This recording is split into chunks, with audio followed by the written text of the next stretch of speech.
Boa tarde, pessoal. Hoje a gente vai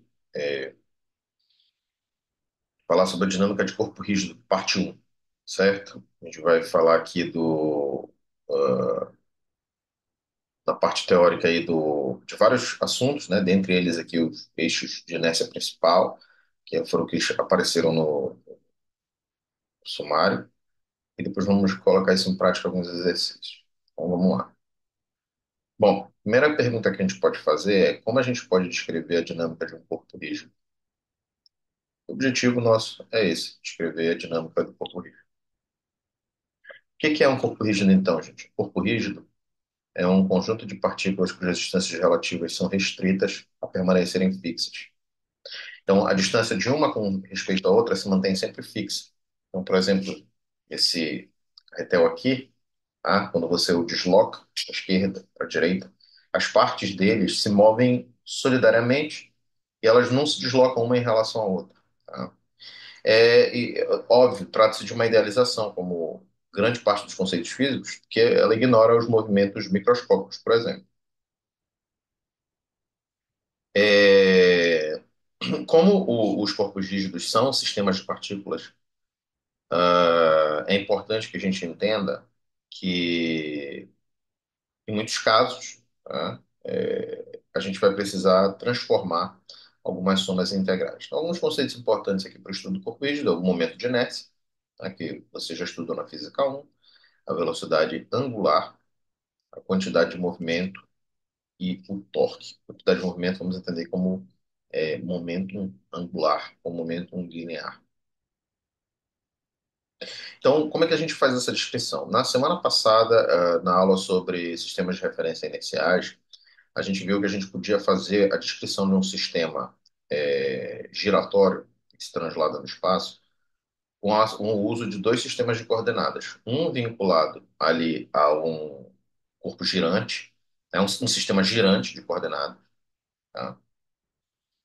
Com relação ao qual a gente pode ter um ponto fixo, tá? Ou seja, esse ponto está girando junto com esse sistema de coordenadas, e esse sistema de coordenadas móvel se move com respeito ao fixo. Então a gente pode fazer uma análise a partir do fixo, colocando todos esses fatores de rotação. Então a gente vai fazer o seguinte, ó.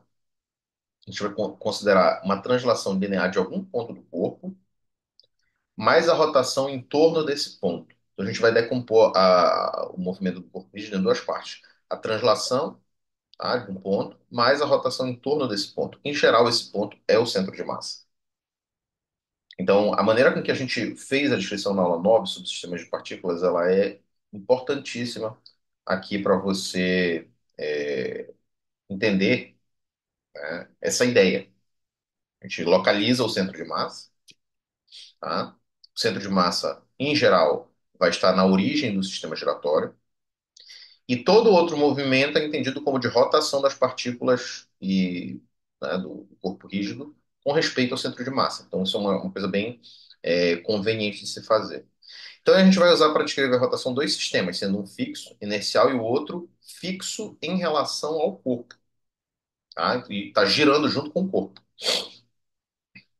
E aí a gente usa seis quantidades para descrever, né, a posição. Três associadas ao centro de massa, certo? Vai dizer onde que esse ponto vai estar e é um espaço.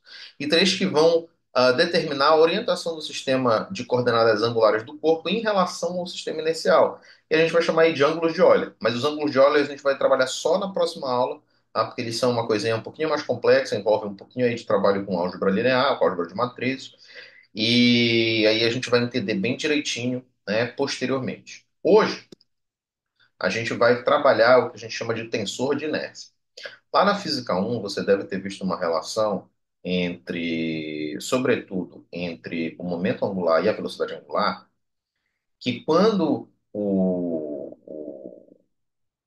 a gente executava uma rotação sobre um eixo fixo, por exemplo, ao longo aqui do eixo Z, o momento angular e a velocidade angular eram paralelos, sempre, né? Então, a gente vai ver aqui que, na verdade, essa descrição é um pouquinho mais complexa por causa geral, e a gente vai precisar de uma outra quantidade, que é o tensor de inércia. Então, o que que a gente vai fazer, gente? A gente vai pegar um sistema, vamos pegar aqui uma imagem, né?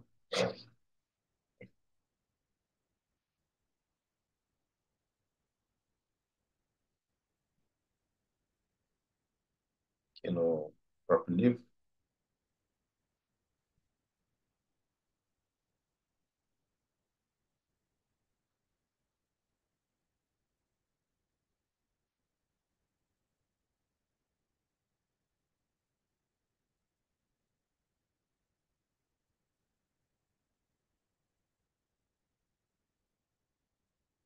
Aqui,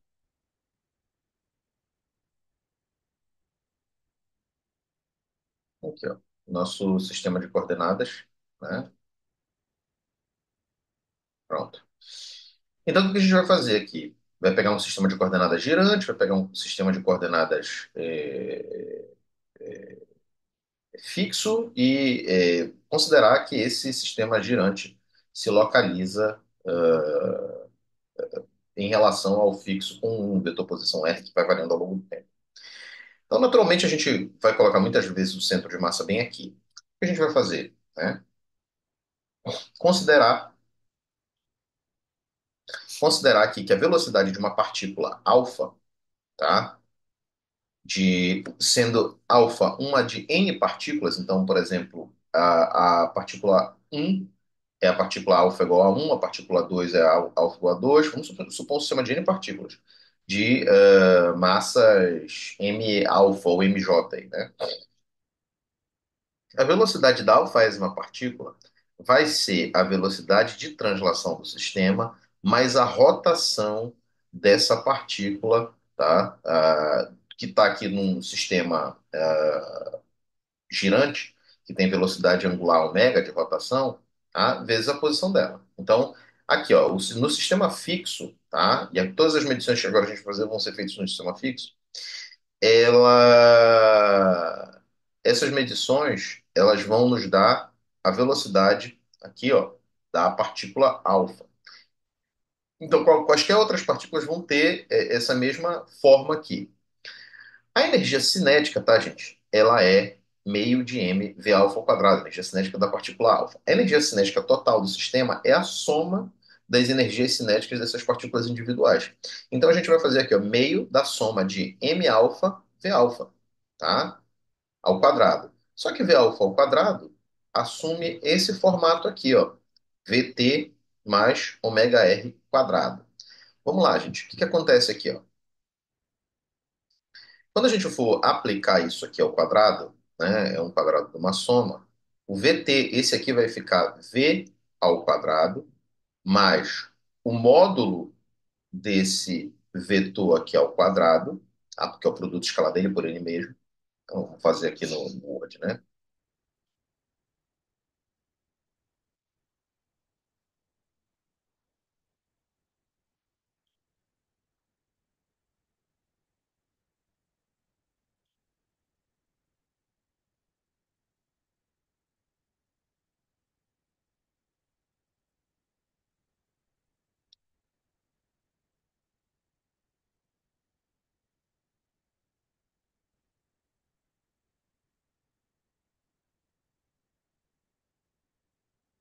Aqui, ó.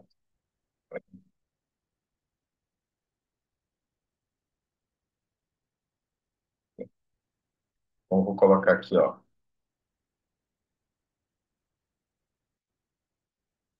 VT mais ômega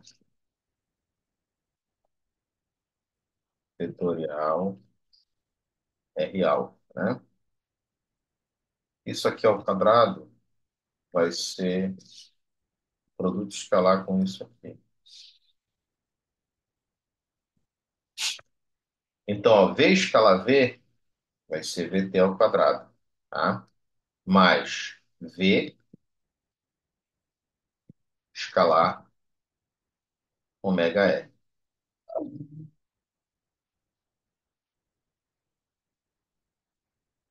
tá? Então, V escalar V dá V ao quadrado, V escalar ômega R dá isso. Aí aqui vai ficar o produto escalar comutativo, vai ficar V escalar ômega R de novo, então nós vamos acrescentar dois aqui. E ômega é ômega vezes RA, escalar ômega vezes RA é o módulo aqui, né, desse vetor ao quadrado. Bom, gente? Então,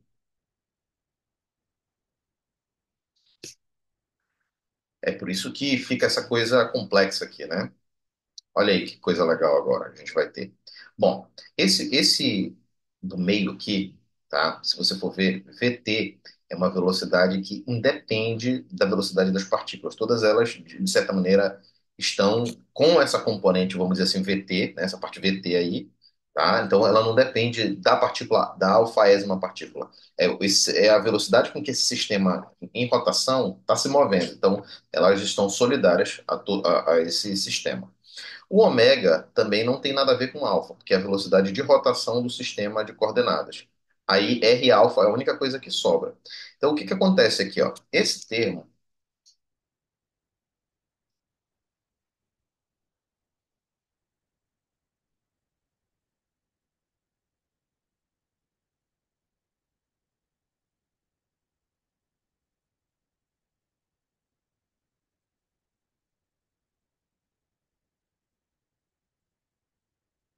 eu vou até tirar aqui porque tem esse 2 aqui multiplicando. Ah, eu vou colocar aqui, ó, VT,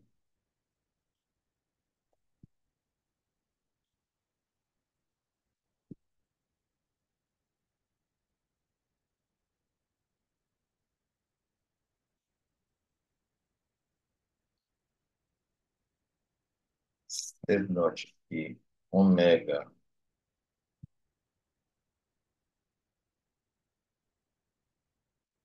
tá?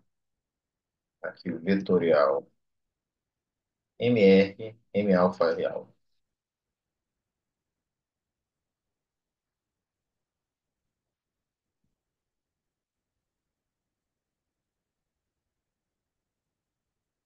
tá? Talvez você esteja reconhecendo, mas se não estiver reconhecendo, eu reconheço para você aqui, ó. M alfa, R alfa é a massa vezes o centro de massa do nosso sistema. Então, isso aqui vai ser alguma coisa assim, ó.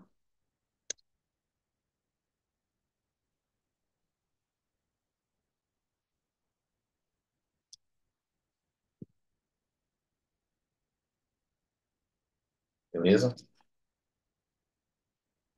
Então, isso aqui está relacionado com a posição do centro de massa, tá? Esse termo aqui. O que que a gente vai fazer?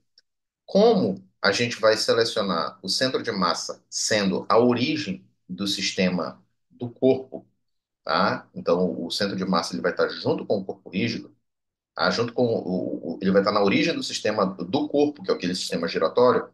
A gente vai considerar, né, que isso aqui é zero, portanto, justamente porque a origem desse sistema de coordenadas coincide com a posição do centro de massa, como a gente já está vendo aqui. Então sobram dois termos. Esse termo aqui, que é massa total vezes a velocidade de translação, tá? Que é a energia cinética de translação, mais um termo rotacional. Foi o que eu falei para vocês há pouco, que a gente vai transformar separar esse sistema em duas partes, uma de translação e outra de rotação em torno, a translação de um ponto, que no caso é o centro de massa, e o outro é a rotação das partículas em torno do centro de massa. Bom, aí o que que a gente tem aqui, ó?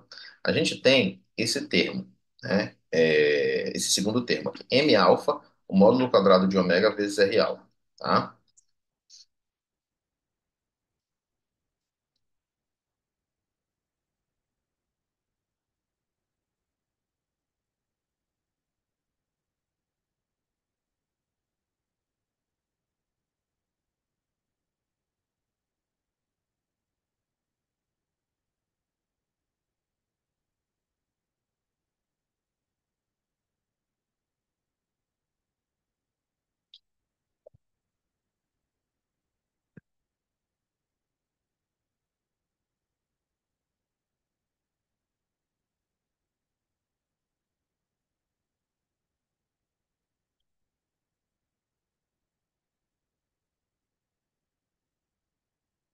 Tá certo? Então, aqui, ó, meio de M alfa, ômega vetorial R alfa ao quadrado e tal. Tá certo? Esse termo aqui a gente vai realizar um trabalho com ele partindo da seguinte identidade vetorial aqui, ó. Isso aqui é o módulo do produto vetorial é o módulo do primeiro, o módulo do segundo, tá? Tudo isso, logicamente, ao quadrado, né?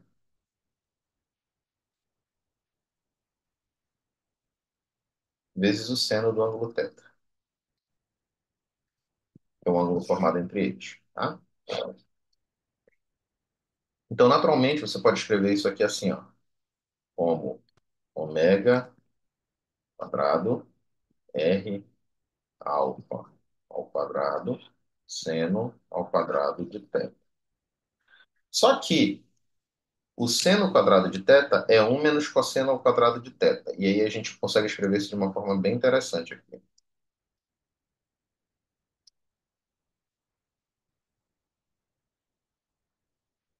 Um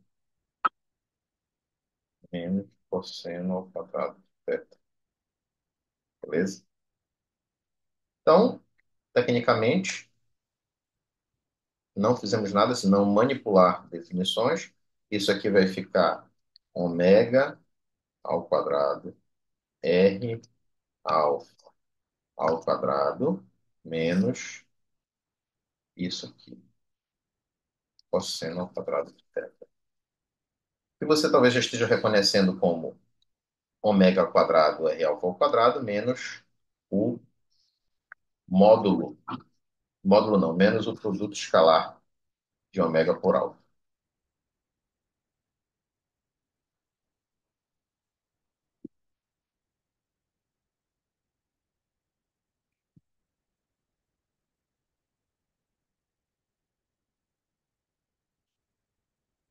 Beleza?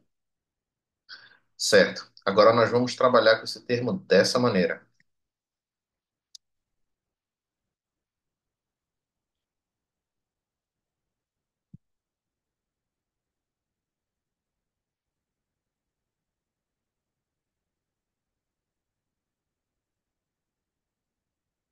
Tá bom?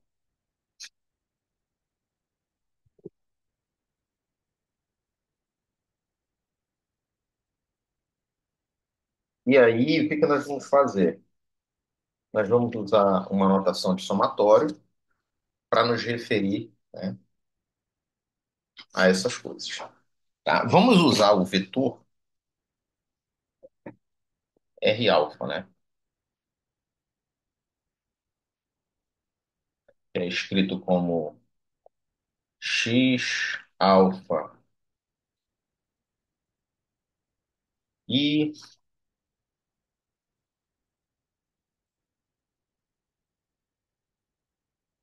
mais Y alfa J mais Z alfa K. Vai dar uma pequena modificada só para ficar mais fácil aqui. Então, o X ele vai ser X1,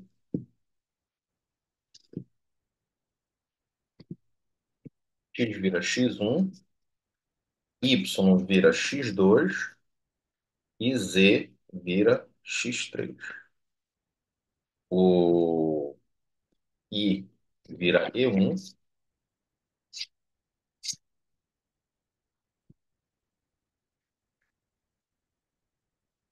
o J vira E2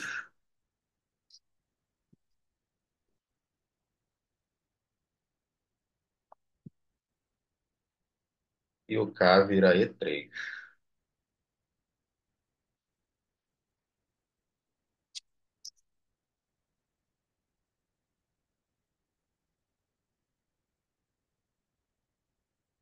K vira E3. Tá certo? Aí a gente vai poder escrever isso aqui, ó, da seguinte maneira, ó. O R alfa vai ser a soma de I até J até 3, tá? I igual a 1 até 3, de X e alfa, beleza? E I.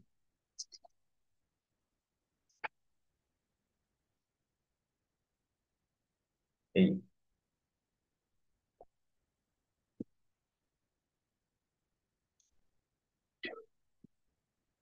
Beleza? Porque, gente, isso aqui, ó, vai ficar x1 alfa E1, x2 alfa E2, x3 alfa E3. Então, a partícula alfa, ela tem três componentes, tá? E aí a gente está escrevendo isso dessa maneira para, parece que facilitar a nossa vida, né? Dessa maneira, tá? A gente vai escrever o ômega também, e que o ômega não é relativo à partícula alfa, tá? O ômega,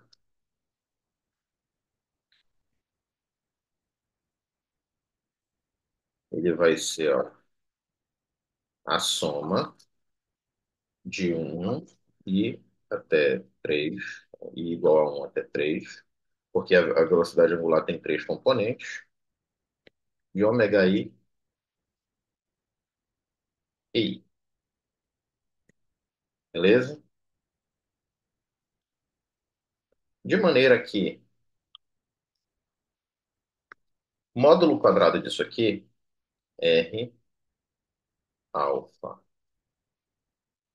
quadrado, vai ficar a soma de I até 3 igual a um até 3. Eu vou suprimir essa soma a partir de agora, tá? E aí vai ficar x i alfa ao quadrado, beleza? E aqui o ômega vai ficar, né, ômega quadrado vai ficar assim. Para a gente não confundir esses somatórios, tá? Eu vou transformar um deles aqui, ó. Porque esses índices são mudos, tá?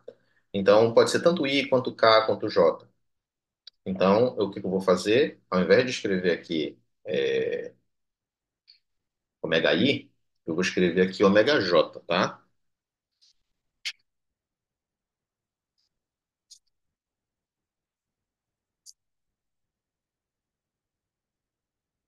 Beleza?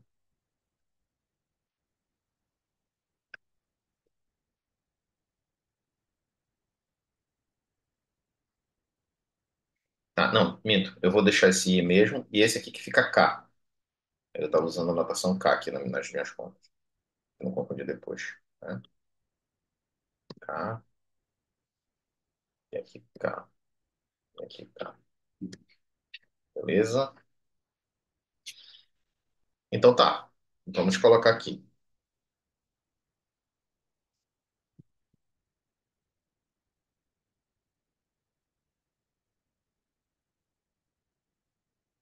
Aqui. Então, ó, aqui vai ficar ômega quadrado e o RA quadrado. Bom, o produto escalar vai ser o produto dessas componentes aqui. Então, o que que eu vou fazer? Eu vou dizer que vai ficar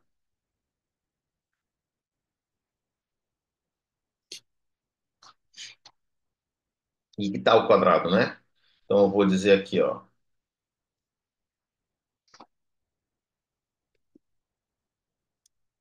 isso aqui vai ser a soma em I, tá?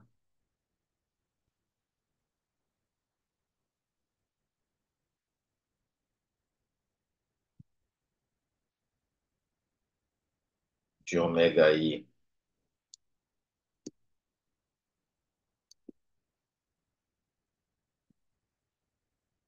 ômega I x e alfa. E aí, só para a gente não ter o mesmo índice, não se confundir aqui, a gente mete um J aqui, mas é a mesma coisa, tá? Porque vai ser sempre ômega 1 x1 alfa, ômega 2 x2 alfa, ômega 3 x2 alfa. Então, a gente está realizando, de fato, uma operação de produto aqui, a escalar ao quadrado. E a gente vai fazer o que, gente? Agora aqui, tá? Vamos separar os termos que tem somatório e jogar para lá, para frente, né? Então, isso aqui vai ficar assim, né?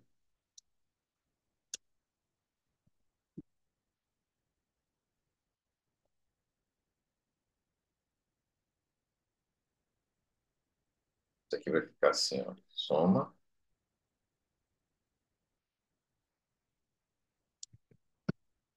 a soma em i.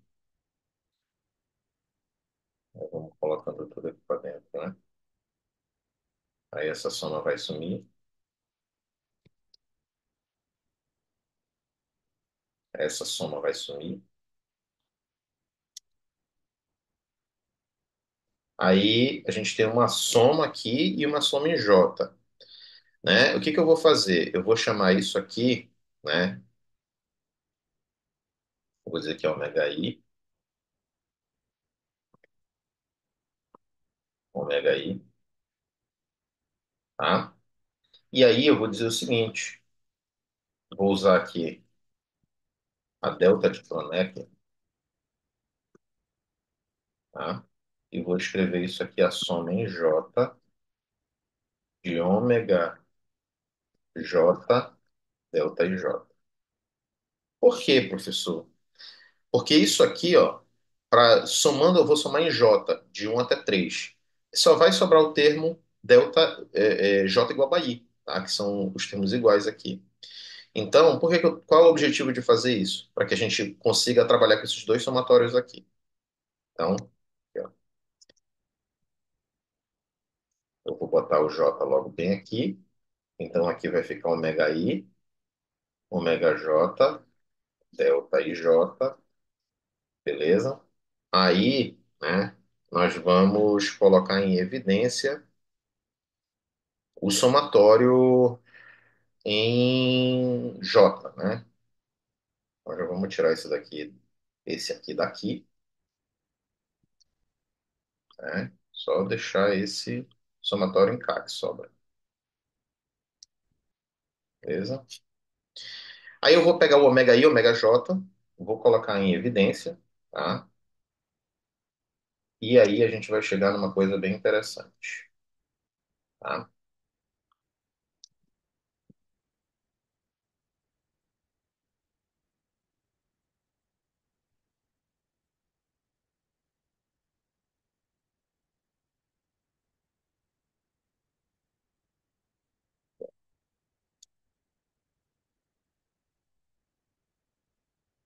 Beleza? Que é esse termo em vermelho. O termo em vermelho é uma matriz com 9 elementos. Trata-se da matriz ou do tensor de inércia.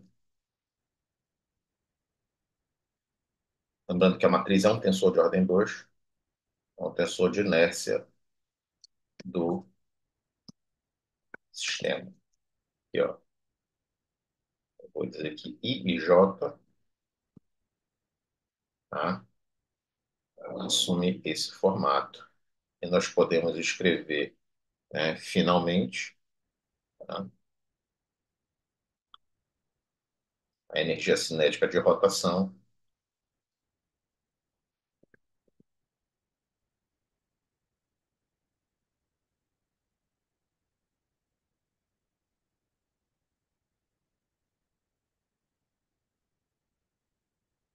como um produto tensorial, tá, das matrizes de inércia pela velocidade angular. Tá certo, gente? Isso acontece porque essa descrição ela é mais complicada e a gente precisa levar também as influências cruzadas que tem de uma componente pela outra na rotação. Então, por exemplo, se você vai girar em torno de um eixo, tá, tem outras influências cruzadas das outras coordenadas em relativas a esse eixo. Se for girar só em torno do eixo Z, a gente vai ter uma matriz diagonal, obviamente, né? Justamente porque você tem a rotação só em torno de um eixo. Então, a matriz de inércia se reduz a um escalar, tá? Porque todos os outros elementos vão ser nulos, tá certo? Então, a gente tem essa descrição aqui, né? E nós podemos abrir os termos da matriz de inércia. Basta você ir colocando, atribuindo aqui, ó. 1, aqui 1 e aqui 1. Beleza? Então, o termo 1 do tensor de inércia, ele vai ser, isso aqui é 1, isso aqui é o módulo do vetor posição da partícula em relação ao sistema fixo, né? E isso aqui é x quadrado da partícula alfa. Então, eu vou escrever isso aqui, ó, x1 alfa ao quadrado. Bom? Então, isso aqui é x1 ao quadrado mais x2 ao quadrado mais x3 ao quadrado menos x1 ao quadrado. Isso aqui vai ficar a soma em alfa de m alfa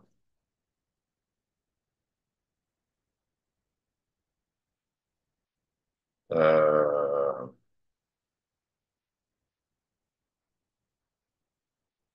x2 alfa ao quadrado mais x3 alfa ao quadrado. Beleza? Se você for fazer o do 2 2, vai ser alguma coisa parecida, né? Só que o que que vai sobrar no 2 2? Vai sobrar o x2 aqui, e aí você vai ficar com um termo dessa natureza aqui, ó. X1 e x3, tá? Ou seja, com respeito à coordenada 2, né, você tira o x2. E o i33, né, vai ficar parecido também.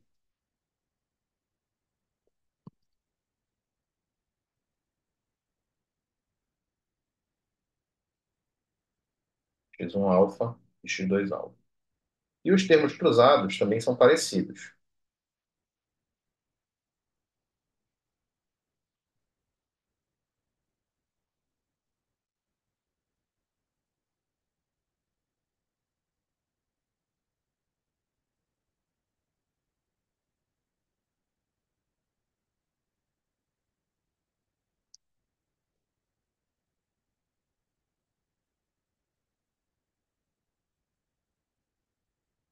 Aí aqui, ó, 2 e 1.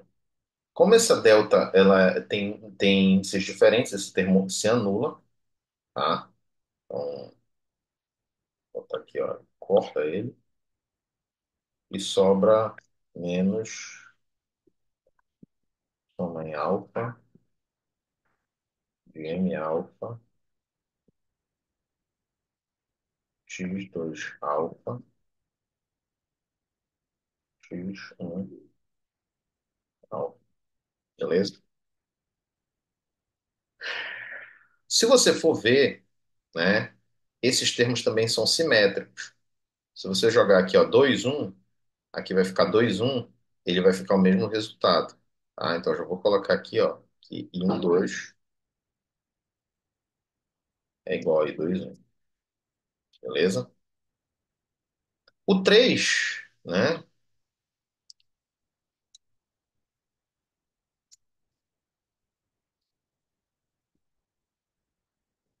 Um 3 é igual ao 3 1, que é igual a isso aqui, ó,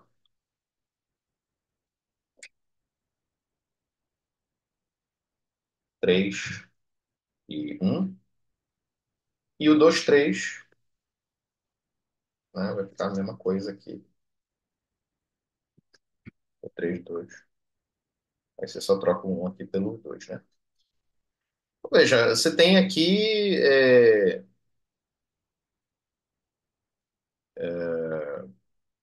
uma matriz, né, de 9 elementos. Você pode escrever assim.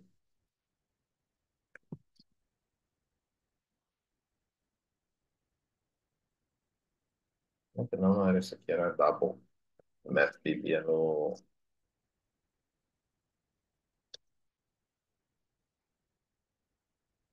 Ah, não lembro como é que é. Ah, tá aqui.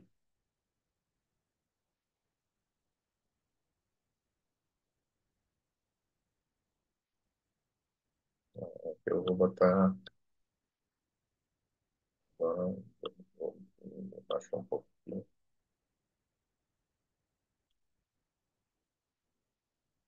Pronto. Uma matriz 3x3 aqui. Você pode até dar uma arrumadinha, né? E colocar aqui, ó, R alfa ao quadrado menos x1 ao quadrado, x1 alfa ao quadrado,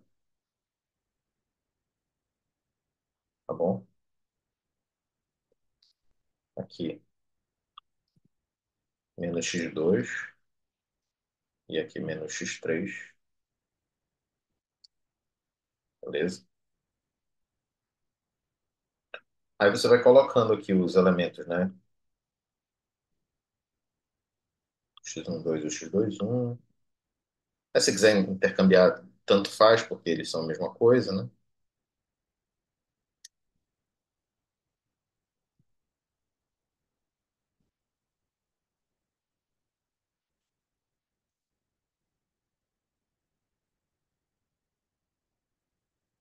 Beleza? Aí você fica com esses elementos aqui, tá? E nós chegamos finalmente ao nosso tensor de inércia, tá? Então, os nove termos designados por I e J constituem os elementos de uma matriz designada por I. Ela relaciona a energia cinética e a velocidade angular e tem dimensão de massa por comprimento ao quadrado, denominando tensor de inércia. E por que que isso aqui está associado à rotação, gente? Porque ele se relaciona com a velocidade angular e com a maneira pela qual a massa se distribui no corpo e dificulta o desenvolvimento de uma aceleração angular, tá? Então, aqui estão os elementos, em termos agora das coordenadas cartesianas, sendo K agora o mesmo índice que a gente usou como alfa, então K marca o número da partícula aí que a gente está lidando, e R é a posição dessa, vetor posição dessa partícula, menos as coordenadas aqui, tá? Então XK, YK e ZK são as coordenadas dessas partículas. No caso de distribuição contínua, tá? I11, I22 e I33 envolve momentos de inércia em torno dos X1, X2 e X3, são chamados de produtos de inércia, tá? Mas eles são muito parecidos. Aqui você só troca a massa por a distribuição de densidade, aqui faz os mesmos cálculos, tá? E chega nos mesmos resultados. No caso do momento angular, tá? Você vai fazer alguma coisa parecida. Então, com respeito a um ponto fixo, o momento angular ele é escrito dessa maneira, R vetorial P, da partícula J.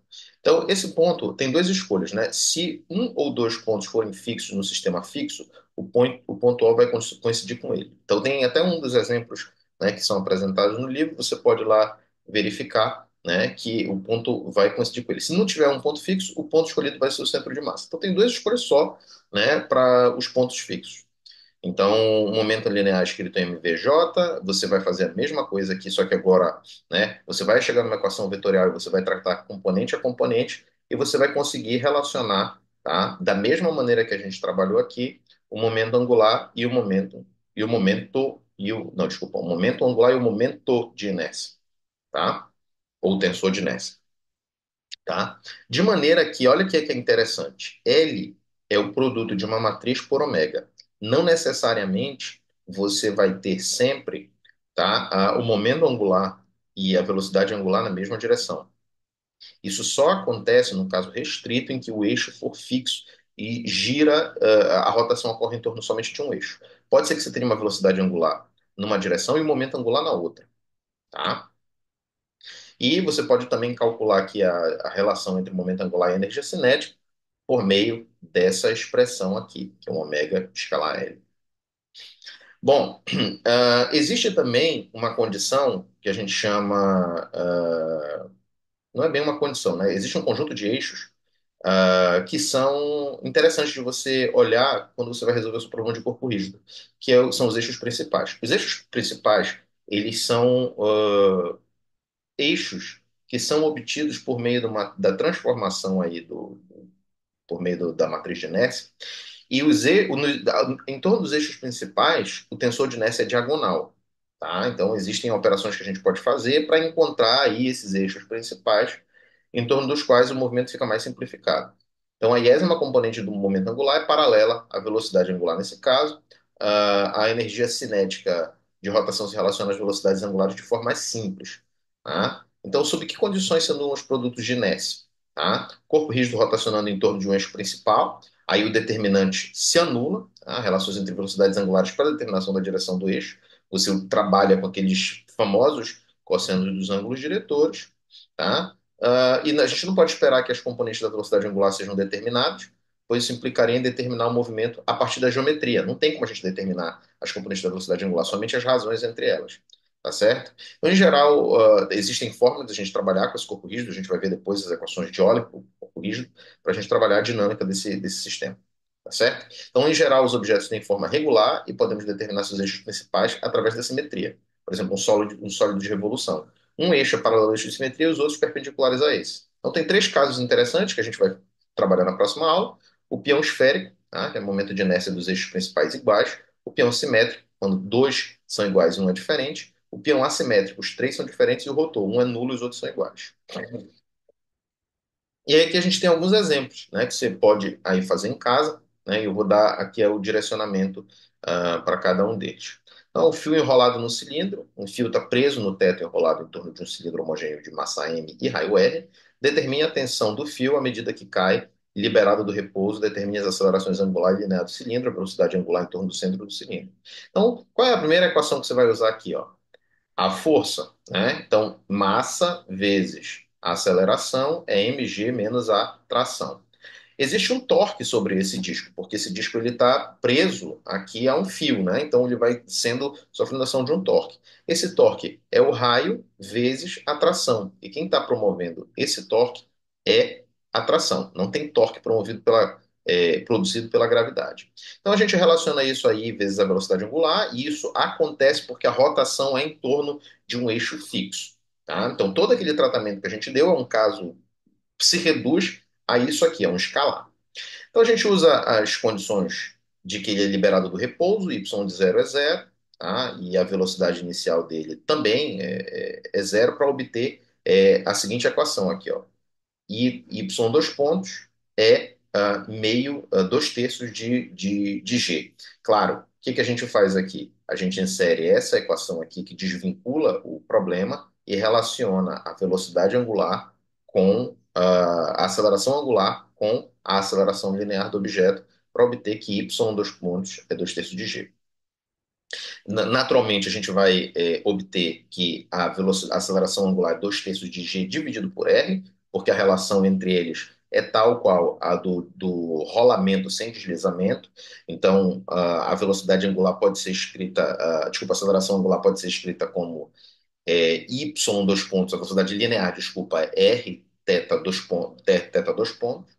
Depois você consegue determinar a tração voltando para a equação ali em cima e, naturalmente, você consegue, por meio da integração dessa aceleração angular, obter a sua velocidade angular. Tá? Essas coisas são todas muito simples de se realizar. Pêndulo físico é um outro sistema também que tem uma oscilação em torno de um eixo fixo. Tá? Então, é um corpo rígido que oscila em decorrência do seu próprio peso em torno de um eixo horizontal que não passa através do centro de massa. O centro de massa também é aqui, ó.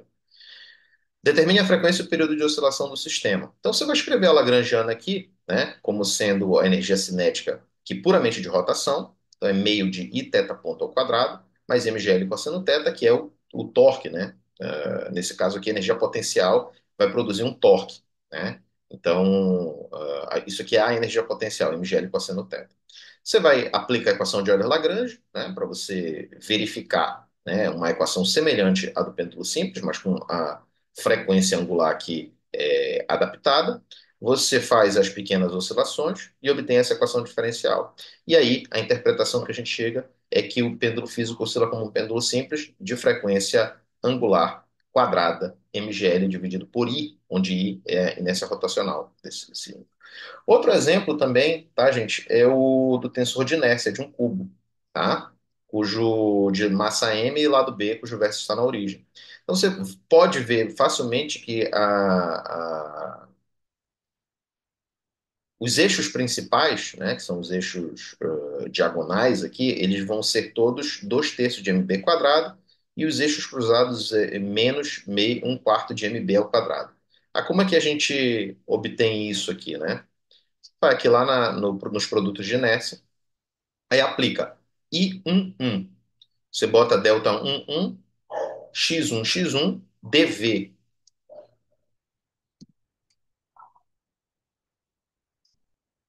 é dx1, dx2, dx3. E você integra de zero a b em todos, porque aqui você está lidando com um cubo. Então, o comprimento de x1 é zero a b, o comprimento de x2 é zero a b, o comprimento de x3 é zero a b. Tá certo? Então, basta você aplicar essa expressão bem aqui para obter esses valores. Então, você vai ter aqui no caso da inércia do cubo, as componentes principais, 2 terços de mb quadrado, 2 terços de mb quadrado, 2 terços de mb quadrado. Fora da diagonal principal, você vai ter menos um quarto de mb ao quadrado. Certo? Então, hoje a gente viu o movimento planar simples, vimos o tensor de inércia, vimos também a relação dessas coisas com o momento angular, e passamos aí por cima dos eixos principais de Nernst. E na aula que vem a gente vai falar dos ângulos de Euler, da equação de Euler e estudar o movimento do peão. Forte abraço para vocês e tudo de bom.